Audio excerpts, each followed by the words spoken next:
everyone, it's Maddie, and I don't know what to read. It's 6 p.m. in the evening, I've taken my contact lenses out already, and I am in proper cozy reading mode, but I don't have anything on the go at the moment that I'm desperate to read. And there's quite a big struggle when you're a mood reader and you don't know what you're in the mood for. So I thought I'd try something that I've seen other people do and really like the sound of, where you pick a bunch of books and read the first chapter and then see how you feel. So I've picked 5. First is The Way Back Home by Alan Stratton. This is the story about Zoe, who really loves her grandmother and decides to break her out from the residential home she's staying in order to find her long-lost uncle. I picked this one because it's short and it's been on the shelves for a while since a YA event that Anderson Press put on, and we got it pre-release, but then I saw it on one of the tables at Waterstones, so I'm really encouraged to pick this one up now that I can hear what other people are saying about it. Then I've gone for a book as reflective as my glasses, The Liar's Handbook by Karen David. This is a short one that we picked up on our recent library haul. It looks kind of like this. It's on yellowy pages and it's got really big spacing, so I'm sure I could read this one quickly. Then I've picked If I Was Your Girl by Meredith Russo, which is about Amanda as she introduces herself to a new school, as she's fully come out as trans. And I'm really in the mood for a positive story about this, especially because it's Pride Month and Bea really loved it and ended up giving it 5 stars. It was one that she picked out for me around the same time as The Museum of Heartbreak, but I chose to read that one first. So this one I have had on like a mini Bea Recommends TBR, so this one could be the one I end up going for. I also picked up Love and Gelato by Jenna Evans Welch because this is the book that I picked for myself on the buy one get one half price table in our recent haul. And this will be one of the first occasions where I've picked up a book that I'm really excited about when I'm excited about it. And finally, it's Geekerella by Ashley Poston. This is a Cinderella retelling set in a convention centre. It's got a rotating perspective between Ella and her prince, and I'm really excited for this one because it's the first in a line of convention novels that I have lined up. So I'm going to vlog as I read these chapters and let you know how I get on and which one I end up choosing. And of course, whichever ones I don't choose, I've unintentionally given myself a little TBR. So I've just finished reading the first chapter of this one and it was only 7 pages long, so it was quite quick, but already I've got such a sense of the voice of the main character. Zoe is using very similar sentence structures and a lot of the same words that I'm already picking out within only 7 pages. I'm not necessarily saying that that's a bad thing, but it feels very in my face at the moment. Something's just not clicking about it. Maybe in the first chapter they haven't established enough because she's having some family friends come over and I've not really got a sense of the relationship between her and her grandmother yet. So that's definitely something that I'd have to keep reading to keep finding out about, but on to the next book.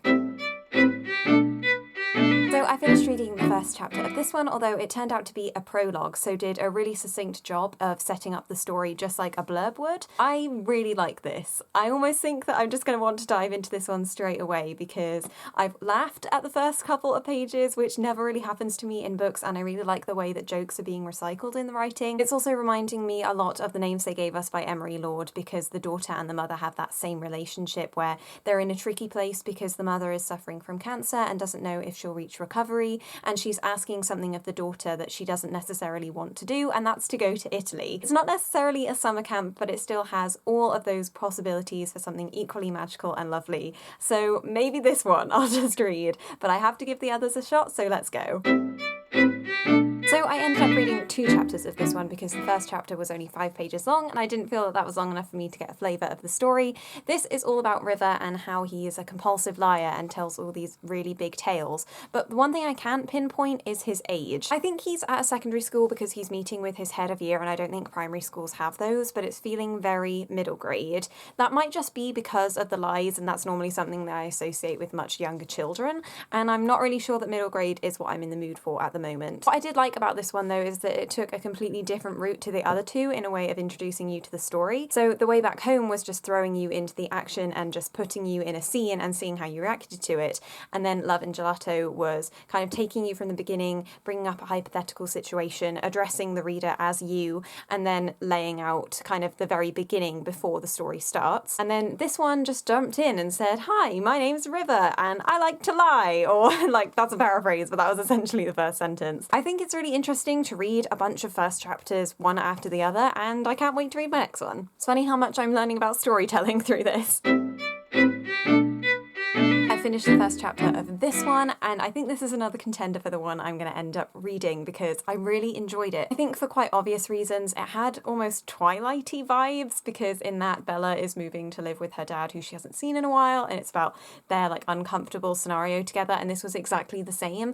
This was the first time that her dad was experiencing her as her true self. He wasn't as horrible as I thought he would be. Whenever I read stories like this, I just go in assuming the worst, and it makes me happy that that wasn't how it turned out, but obviously it's not perfect, and it's a relationship that I'm really interested to see how it develops. I feel like there's a lot of hooks in this story as well because Amanda has a black eye at the beginning, and so she's obviously experienced some violence from someone that doesn't get who she is, and I hope that that's explored more and maybe different people become protective of her that she wasn't necessarily thinking would become protective. I think this one has a lot of potential, and I'm really looking forward to seeing how it pans out. What I found interesting about this as well, that the word transgender was never used, and sometimes I think that can be a real hindrance to stories like this because we have the terminology to describe those things, but I still did like the way that it was brought to our attention because it didn't make Amanda attached to her inauthentic self. I like that we're being introduced to her as she wants to be introduced as. I think this one is like definitely in the running for the next book I read.